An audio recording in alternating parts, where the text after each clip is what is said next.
O son, translation, O son of Brahmā, how did you pass your life after initiation? And how did you attain this body, having quit your old one in due course? Purport. Sri Narad in his previous life was just an ordinary maidservant's son. So how he became so perfectly transformed into the spiritual body of eternal life, bliss and knowledge is certainly important. Sri Vyasadeva desired him to disclose the facts for everyone's satisfaction. Nama Om Vishnu Padaya Krishna Preshthaya Bhutale Srimate Bhakti Vedanta Swamin Iti Namini Namaste Saraswate Deve Gauravani Pracharine Nirvishesha Shunyavadi Paschatya Desha Tarine Jai Shri Krishna Chaitanya Prabhu Nityananda Shri Advaita Gadadhara Shivasari Gaur Bhaktivinoda Hare Krishna Krishna Krishna Hare Hare Hare Rama Rama Rama Hare Hare.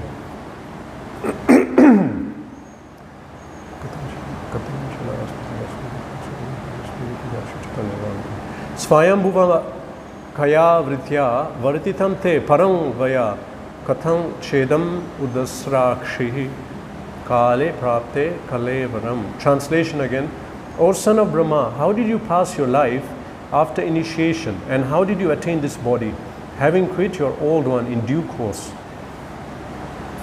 So inquiry is being made how the change happened. Narad Muni.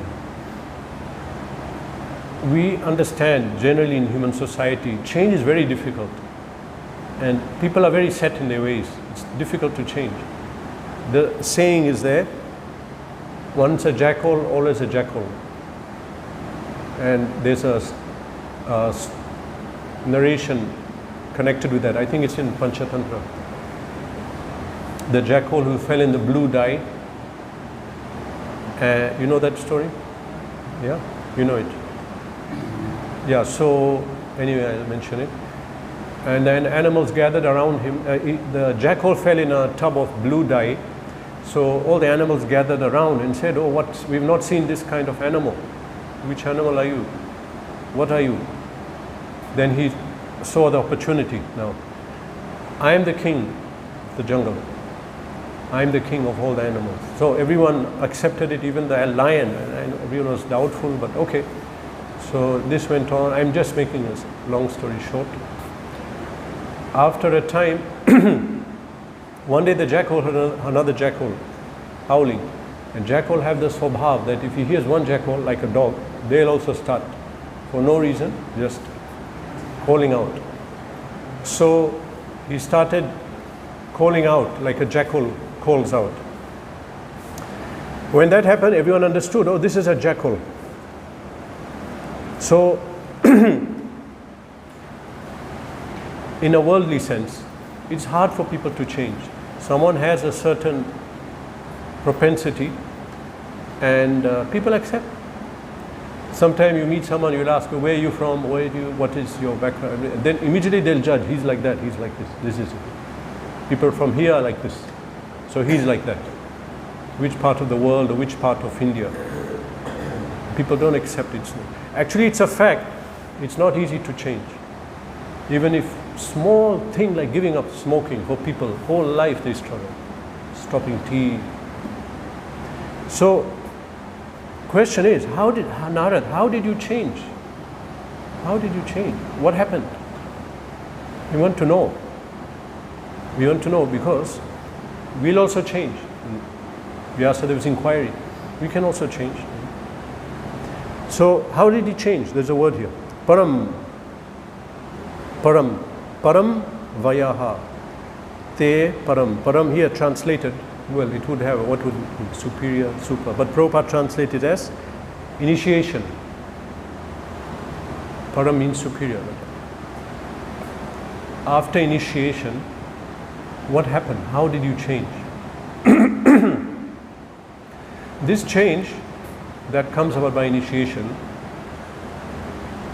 it's It's described as in one, was it Narad Pancharata Hari Bhakti Vilas, that verse is given by Sanatana Goswami, Hari Bhakti Vilas.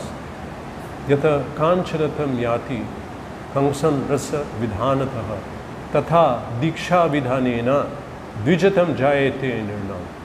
Just like we can change, we can create gold by combining mercury and bell metal. So by diksha you can change someone into a dvija, twice more.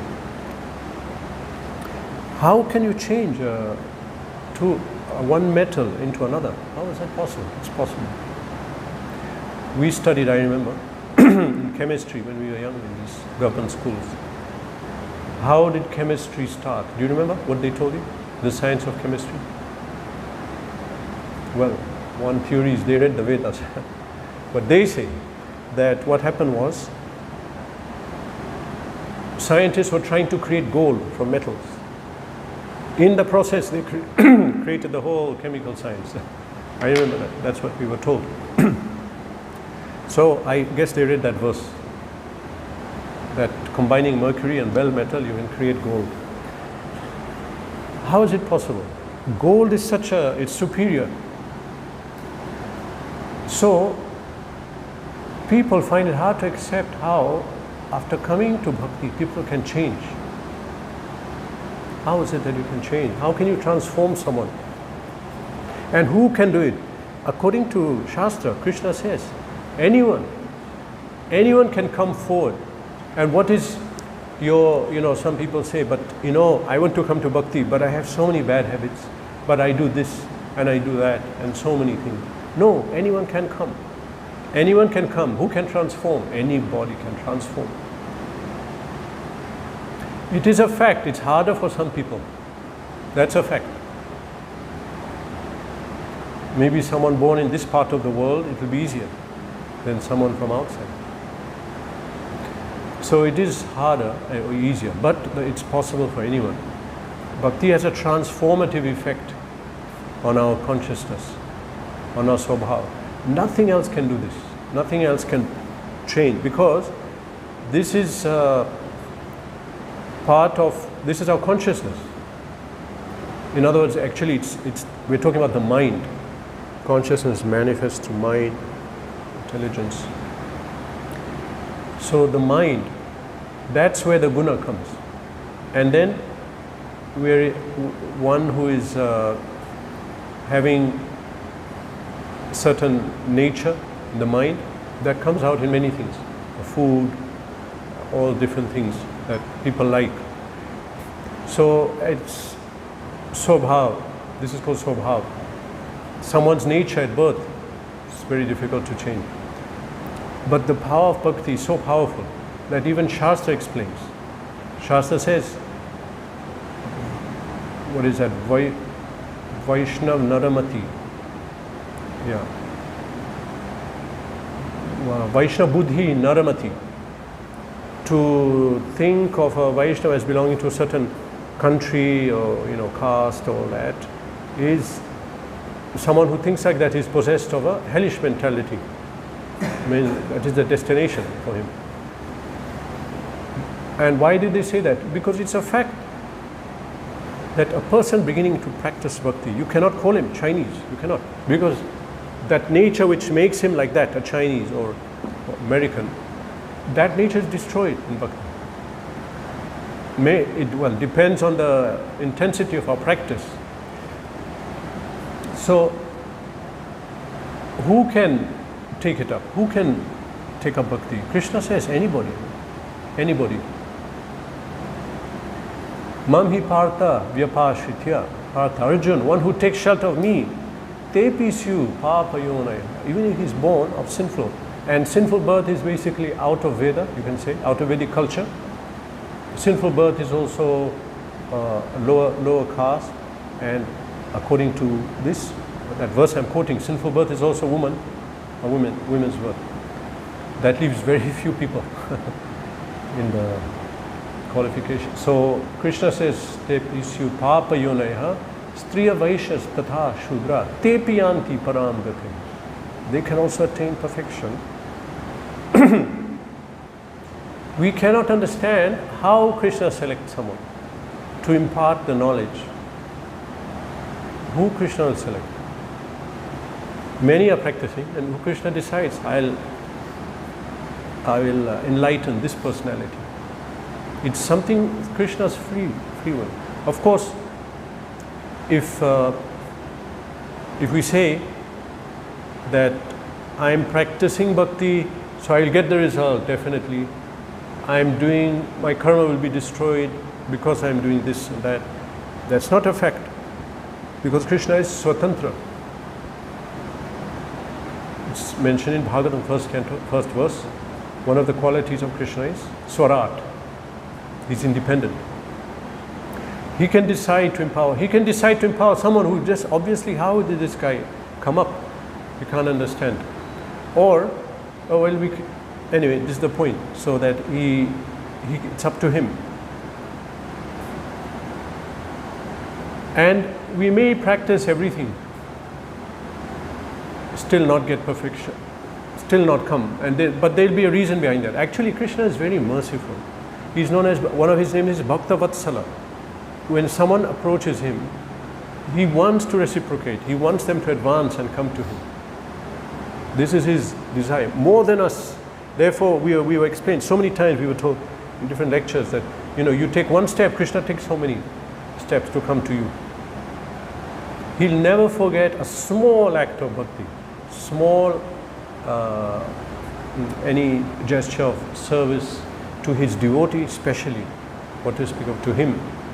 He'll never forget that. And he would, we could say that at some point when we do something like that, Sukriti opens, then the account opens. Krishna is noting. And then when we do more, then he increases till we get perfection. So technically speaking, anyone can practice bhakti, anyone can come on level of perfection. If you're having trouble, we can switch off if you want. Cough. Yeah. So technically speaking, anyone can come on this level, technically speaking. But of course, why is Vyasadeva inquiring? Previously, knowledge of Shastra was much more. So Vyasa understood. Of course, he's a pure devotee and empowered, but he's playing the part that yes, it is technically easy, bhakti. Prabhupada said even a child can do it. But the problem is our approach, our submission, surrender and all these things. That is the issue. That's what makes what you can say a little difficult. So, therefore, if some advanced devotees there, those who are serious, they want to know what did he do, or where is he from. That happens in ISKCON. Someone, senior devotee comes, visitor, guest speaker, he's this, then he did that, he's from there. People would want to know why, so that we can also advance. What did he do? Oh, he used to read a lot, he chanted properly, he did whatever he did. He did book distribution, preaching. So in that way, we can also emulate. And this is why Srimad Bhagavatam is supposed to be, it is the highest text and continuation from Bhagavad Gita. Yet for us, Bhagavatam is higher than Gita, even though Gita is spoken by Krishna. Because here devotees are narrating about Krishna. They're narrating how they got it, and one devotee is narrating how another got perfection. And narrations of Krishna, he spoke, but he may not say everything. But devotee who finds out who is Krishna, he will say. In the same way that if you tell someone, can you introduce yourself? He'll speak a few words. He'll not want to say much. But someone else speaking may say much more. So Krishna may not reveal, or he may. Someone else can explain about Krishna's glories in a much deeper way. Just like we have in Vishnu Sahasranam, different ways someone is glorifying Krishna. But he won't say that. He won't. So narrations of how someone became a great devotee, how he'll not think he's a great devotee, or how he got perfection. That's also purifying. And that's for us is better, isn't it, to hear these things. Because we are on that level that we have to take after and follow. And the whole system of bhakti is that we have to take shelter of a pure devotee. Prahlad Maharaj says this. Naishamatis tavad urukramangri. Urukrama. Urukrama is Vishnu. Vishnu. What does it mean? What does it mean? Urukrama. Big step. Or big, one who does big things. Or big step. It could be Vamandev. Naishamati savat urukramangri. Sparshayati yad anarthapagamo yadartha. Pado rajobhisheka nishkinchanana na vṛttyā yavat. So he says, one cannot get consciousness of you, mati, naishamati stavad urukramangrim, sparshayati yad anarthapagamo yadartha. That if someone does not take the dust of a pure devotee and smear it all over his body, then they cannot attain perfection. And actually it says nishkinchananam na vṛttyā. That means it does not take a dust of a person who has nothing to do with this material world.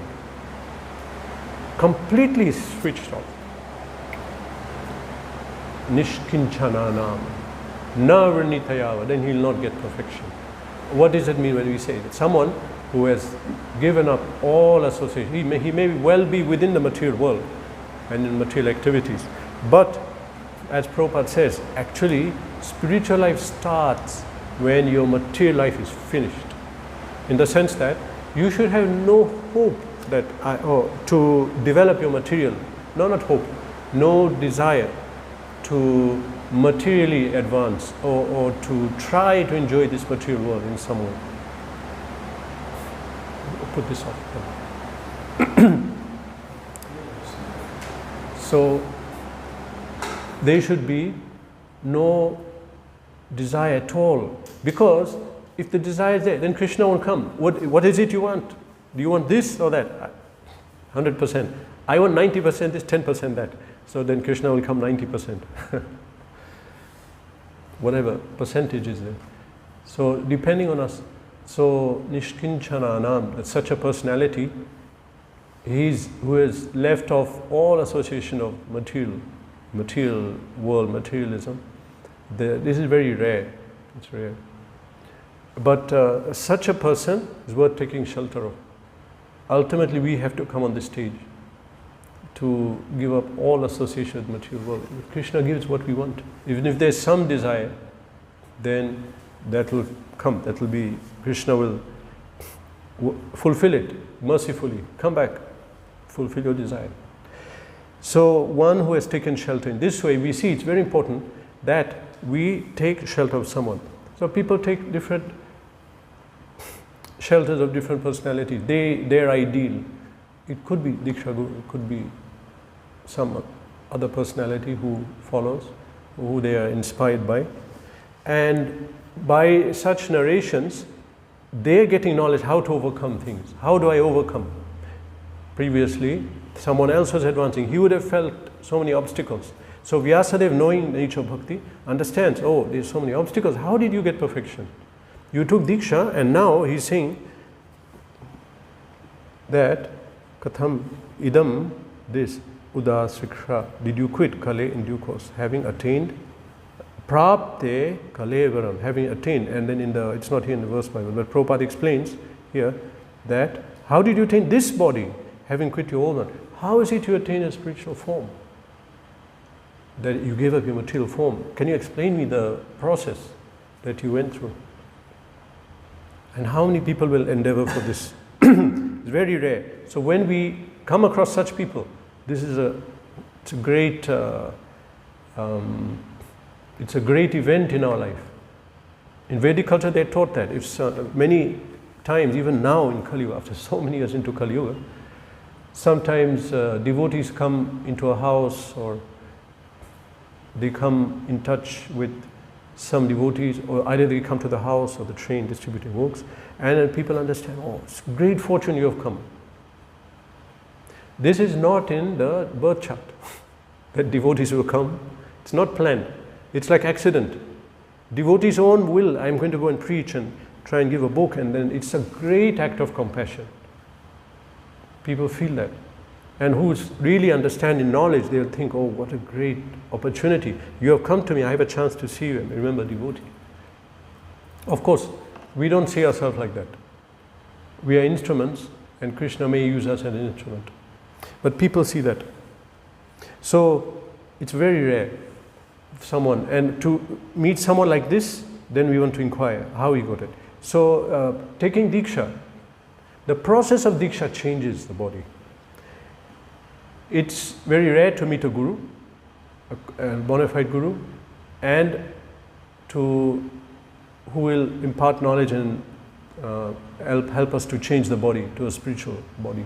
But the process of Diksha does that, as it's mentioned in this verse I quoted, that just like metal can be turned to gold, so a person can be turned into a Dvija, second born, twice born.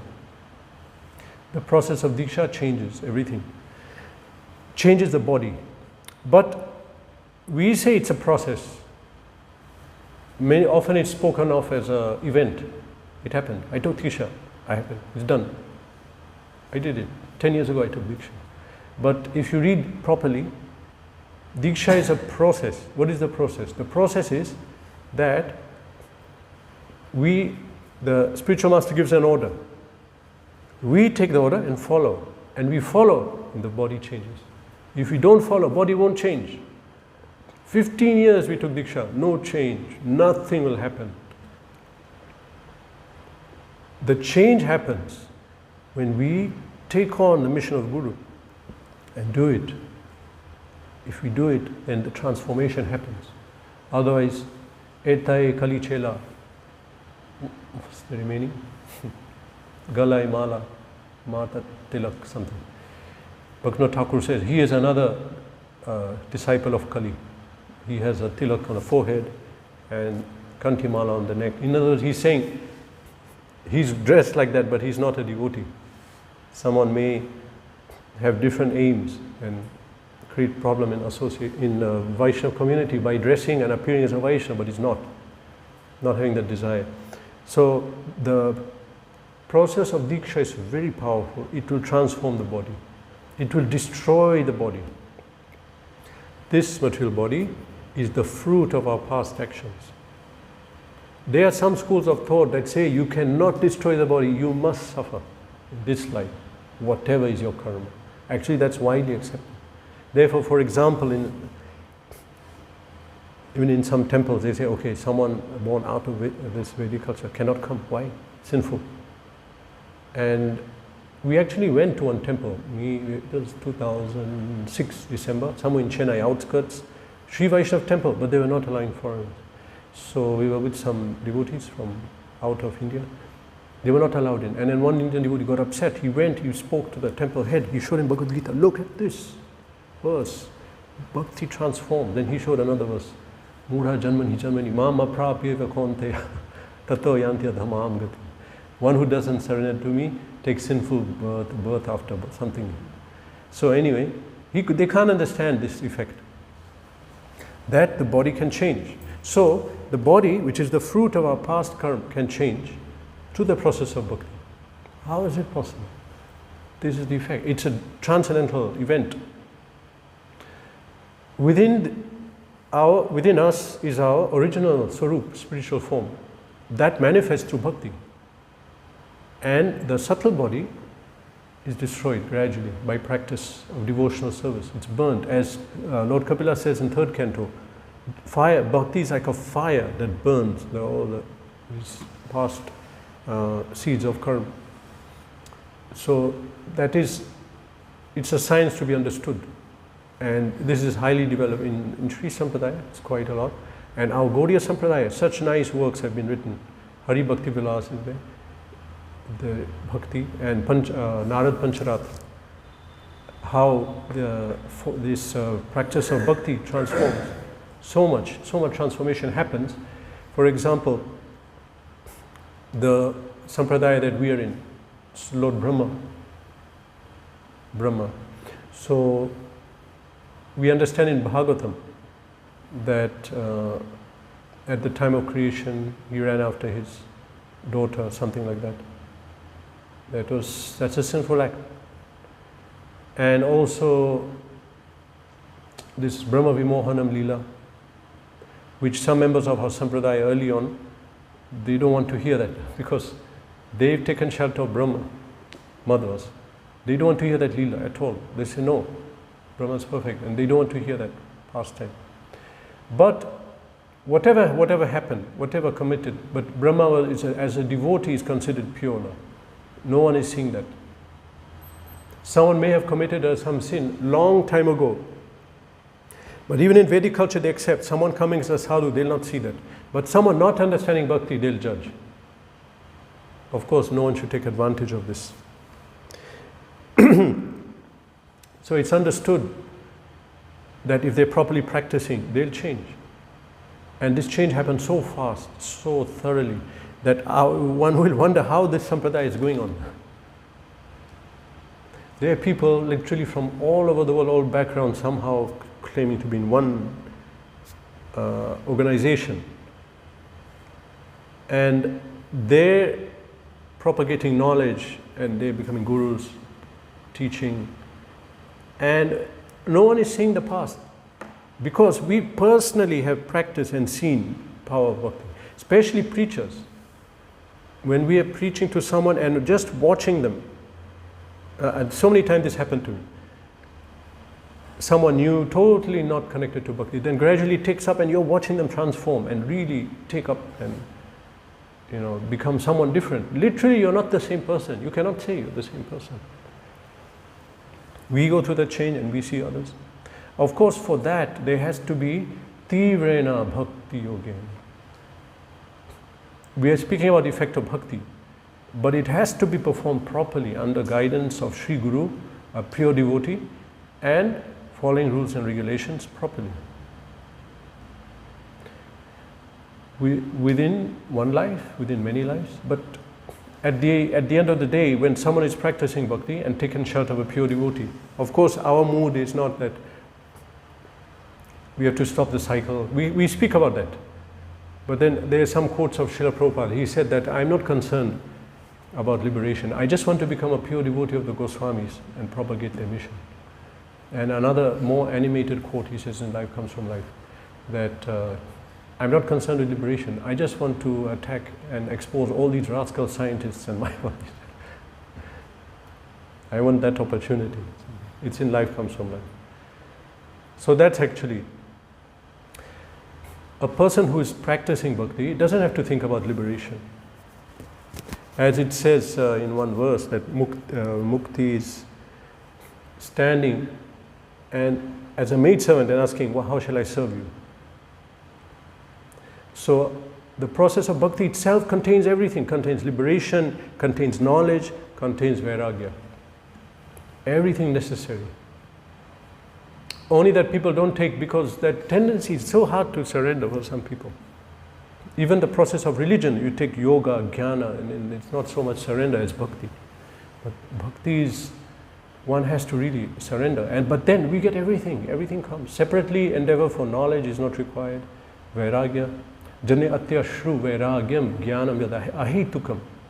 Causeless knowledge comes. Causeless means nothing caused it. I didn't study and read, but knowledge manifests in the heart. Divya Gyan Hridaya Prakashita. That knowledge manifests. Who am I? Who is the Supreme? Then the inner purport of the Vedas. Tasya hi kritite artha prakashita mahatma. That inner meaning of the Vedas, which can even evade scholars. They'll study Veda, they'll not get it. But that inner proper understanding of the Vedas can manifest to someone. So bhakti can manifest knowledge causelessly, and vairagya, detachment. I was once in presence of a devotee initiated in Salem, and it was years ago. So a group of us were there. He said that I'm going to cycle from Salem to Namakkal. Why are you doing that? I want to do austerity and become more detached. Then someone caught him, oh, see, you're not studying the books. Shastra says you simply do bhakti, you get detached. Just follow bhakti properly, chant, read, detachment comes. Of course, we have to will, personally we also have to, we have to catch it, willfully stop gross sense gratification. We have to do that. But the point is that bhakti itself will give detachment. Bhakti itself will give knowledge. Bhakti gives liberation. So we are not concerned about that. We are concerned with becoming a pure servant of the gurus, the parampara. And therefore devotees are shant, peaceful. They are peaceful because nothing to get. I'm not looking for knowledge. I'm not looking for detachment. I'm not looking for liberation. I am looking how to become a pure servant of my guru, on my parampara, and spread the mission. That is the greatest bliss. Chaitanya Mahaprabhu says this. Bhukti mukti siddhi kami sakale ashant. Kami, those who desire bhukti, mukti, siddhi. Bhukti means material enjoyment. These are karmis. Bhukti, not karmis. We're talking about people who practice spiritual karma yogas, karma yogis. Bhukti is sense enjoyment. Yeah, that means karma kand or karma yoga. Karma yoga is we want fruits. We want to enjoy the fruits of our action. No, we're talking about yogis here. We're talking about those who are practicing a spiritual system. So first is bhukti, that is karma yogi. Then mukti, there's jnana yogis. They desire liberation. That's their process of yoga, practice. So bhukti, mukti, siddhi, yogis, ashtanga yogi. They all are practicing spiritual, trying to come on a spiritual platform. But sakale ashan, they're not peaceful because they're desiring. Bhukti, they desire some fruit of their action. They're doing karma yoga, but they're still doing the karma. They're still doing they're not giving it up. Karma yoga, then jnana. Those who are doing jnana, they want to come out of cycle of birth and death by realizing that they're not part of the material energy. Yogis endeavor for ashtasiddhi, ashtanga yogis, and different powers. But because they have this desire, they are not peaceful. Krishna bhakta nishkam ataiva shant. But the devotee is nishkam. He doesn't have desire. Because he has no desire, he is peaceful. So devotees, only through devotion can one attain real happiness, peace. So all our energy, intelligence, money, body, wealth, senses should be to get this. If we realize properly, we don't have to endeavor for anything else in this life. Nishkinchana means that a person has nothing to do with this material world. So he realized this point, that everything I desire, whatever I want, whatever desires I have, everything can be fulfilled in bhakti, in the sense that if I simply surrender to Krishna, I'll be peaceful, everything will be satisfied. Shraddha Shabde Vishwasa kahe Sudade Nishchay. Krishna Bhakti Karta hai Sarva Karma Karta hai. If someone has faith that simply by bhakti everything is fulfilled, this is called Shraddha. Shraddha Shabde Vishwasa kahe. Having the trust, being convinced that simply by doing bhakti everything is done. I don't have to do anything else. This is really faith. So one has to develop this faith. How? Understand, look at the process. Look at the other devotees, how they got liberation, and practice yourself and realize that through the process of bhakti, whatever is lacking for us is fulfilled. People have anxiety or depression on one side, others character issue, this character, I'm not like this, I want to be like that. But these are all imperfections. We have to understand. They are imperfections coming in different ways in different people according to karma, from not surrendering to the purnam, the complete whole. For us to feel complete, we have to approach the whole, complete whole, and we'll be complete. There'll be nothing lacking. This is all we have to endeavor for. And if we meet someone who got this, then we understand this person is great, he's a real great personality. Krishna calls Arjun Mahabaho. But Arjun calls Krishna Mahabaho also. And in one narration by our previous acharyas, Krishna says to Arjun that you are Mahabaho, but really if you are able to surrender and control your senses, then I'll really consider you Mahabaho. This is the real hero, the real soldier, powerful personality who can do this. So if someone's able to do that, we can understand he's a great personality. Then we want to know how you did it, so everyone else can do that and come to this position. Narad Muni, he took Diksha, and gradually it says that how did you pass your life after initiation? What did you do? How did you attain this body and quit your old one? So it's a rare thing, especially now in Kali Yuga, to get the opportunity. Well, this particular Kali Yuga, we are fortunate. Mahaprabhu is there. So the practice is much easier. And we should focus, understand, what a position we are in. That we are given opportunity to get a spiritual body and to come in direct service of God. Well, maybe it's better we serve His servants. Even to serve servants of God is a great thing. So we got that opportunity. Now we have to study and read how personalities have done that. We have to follow in their footsteps. Like Narad Muni. Hare Krishna. Any question?